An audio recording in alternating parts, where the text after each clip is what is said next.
बिस्मिल्लाहिर्रहमानिर्रहीम, अस्सलाम वालेकुम। दोस्तों, ईरान और अमेरिका के बीच में काफी ज्यादा टेंशन बढ़ चुकी है। अमेरिका पूरी तरह से ईरान को दबाने के लिए पूरी तरह से उसे मजबूर कर रहा है कि किसी भी तरह से अमेरिका से डील कर ले अमेरिकन शर्तों के ऊपर, लेकिन ईरान बिल्कुल भी दबने के लिए तैयार नहीं हो रहा। अमेरिका का दावा है कि उसने ईरान के कैशम आइलैंड के ऊपर हमला किया है, जहां से ईरान ड्रोन को कंट्रोल करता था और जहां ईरान का रडार सिस्टम था। तो दोस्तों, अमेरिका ने दावा करते हुए कहा है कि हमने ईरान के कंट्रोल साइट्स को और रडार सिस्टम को पूरी तरह से तबाह कर दिया है। तो वहीं दूसरी तरफ ईरान ने भी दावा किया है कि हमने अमेरिका के ऊपर पलटवार किया और अमेरिका के ऊपर पलटवार करके हमने अमेरिकन उन साइट्स को निशाना बनाया है जहां से ईरान के ऊपर हमला हुआ था और हमने उसे तबाह बर्बाद कर दिया है। तो दोस्तों, दोनों तरफ से जंग काफी ज्यादा बढ़ चुकी है। वहीं फिर दूसरी तरफ IRGC ने अमेरिका को धमकी देते हुए कहा कि अगर अमेरिका ने फिर से इस तरह का हमला किया तो हम अमेरिका के ऊपर इससे भी ज्यादा खतरनाक हमला करेंगे जो अमेरिका कभी सपने में भी नहीं सोच सकता।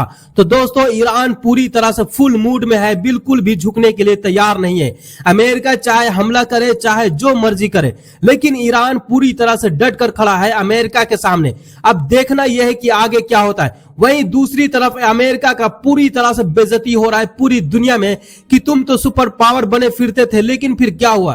तुमसे ईरान नहीं संभल रहा है। क्यों नहीं संभल रहा? आखिर ऐसा क्या हो गया?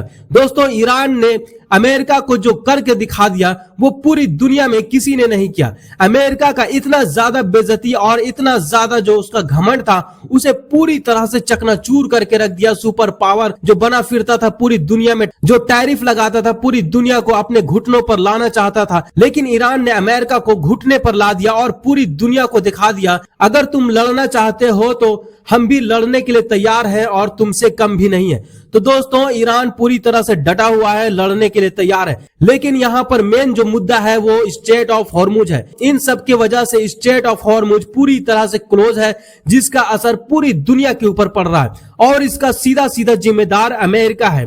दोस्तों, अमेरिका की वजह से हर देश का नागरिक परेशान है। तेल के दाम बढ़ चुके हैं, महंगाई बढ़ चुके हैं, इन्फ्लेशन बढ़ रहे हैं। तो दोस्तों, इसका जिम्मेदार सिर्फ अमेरिका है। अमेरिका ने इजराइल के कहने पर ईरान के ऊपर हमला तो कर दिया, लेकिन इस जंग से बाहर निकलने के लिए अमेरिका पूरी कोशिश कर रहा, लेकिन इस जंग से बाहर बिल्कुल भी नहीं निकल रहा। क्योंकि अगर इस जंग से बाहर निकला तो अमेरिका का जो इज्जत है वो मिट्टी में मिल जाएगा। क्योंकि अमेरिका ये जंग जीत तो नहीं पाया, लेकिन अमेरिका अब चाहता है कि टेबल पर कोई ऐसी डील हो जाए जिससे हम अपनी इज्जत बचा लें, लेकिन ईरान ऐसा कोई भी डील के लिए रेडी बिल्कुल भी नहीं हो रहा। तो दोस्तों, आगे क्या होगा आने वाला वक्त ही बताएगा। रखें आप लोग अपना ख्याल और इस तरह की वीडियो देखने के लिए हमारे चैनल को सब्सक्राइब करना बिल्कुल ना भूलें। बहुत मेहनत लगती है वीडियो बनाने में। बहुत बहुत शुक्रिया।